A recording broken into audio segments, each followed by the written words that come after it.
नमस्कार। आज हम श्रीमद् भगवत गीता के पहले अध्याय से एक बहुत ही दिलचस्प श्लोक पर थोड़ी गहराई से बात करेंगे। हमारे पास है गीता का अध्याय 1 श्लोक संख्या 8 और इसका हिंदी अनुवाद भी है। माहौल जैसा हम जानते हैं कुरुक्षेत्र का युद्ध मैदान है। दुर्योधन अपने गुरु द्रोणाचार्य से बात कर रहा है अपनी सेना के कुछ खास योद्धाओं के बारे में। मकसद ये समझना है कि दुर्योधन ने इन्हीं खास नामों का जिक्र क्यों किया और ये उसके कहने का जो अंदाज है वो उस वक्त की हालत और उसकी सोच के बारे में क्या इशारे देता है। तो चलिए देखते हैं इसे। भवान भीष्मश्च कर्णश्च कृपाश्च समितिञ्जया अश्वत्थामा विकर्णश्च सौमदत्तिस्तथैव च। और इसका सीधा सा मतलब हुआ आप यानी द्रोणाचार्य, पितामह भीष्म, कर्ण और युद्ध में हमेशा जीतने वाले कृपाचार्य, अश्वत्थामा, विकर्ण और सौमदत्त के बेटे भूरिश्रवा, ये सब हमारी सेना में है। यहाँ देखिए दुर्योधन शुरू करता है भगवान कहकर, पहले द्रोणाचार्य का जिक्र, एक तरह से इज्जत दिखाता है। हाँ बिल्कुल। और फिर वो अपनी सेना के कुछ चुने हुए महारथियों के नाम लेता है। हाँ। और यहाँ सबसे दिलचस्प बात मेरे ख्याल से वो शब्द है समितिञ्जय। समितिञ्जय। हाँ, समितिम जयति इति समितिञ्जय, यानी वो जो युद्ध में हमेशा विजयी रहे।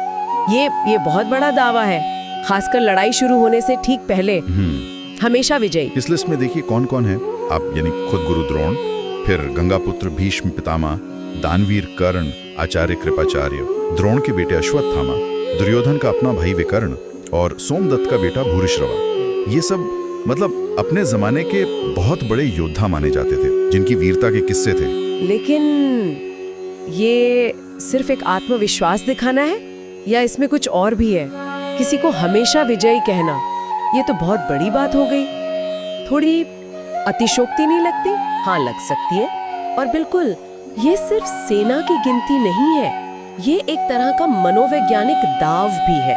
दुर्योधन शायद द्रोणाचार्य को और हो सकता है खुद को भी ये यकीन दिलाना चाह रहा है कि उनकी सेना को कोई हरा नहीं सकता। देखिए कभी कभी ऐसा होता है ना कि जब हम बाहर से बहुत आत्मविश्वास दिखाते हैं तो वो शायद अंदर की किसी चिंता या कह लीजिए इनसिक्योरिटी को छुपाने का तरीका भी हो सकता है। वो द्रोण को जता रहा है कि देखिए हमारे पास ऐसे योद्धा हैं जो हार ही नहीं सकते। और द्रोण के सामने इन्हीं खास योद्धाओं का नाम लेने का भी कोई मतलब होगा, यही नाम क्यों? हाँ जरूर। ये लिस्ट देखिए काफी सोची समझी लगती है।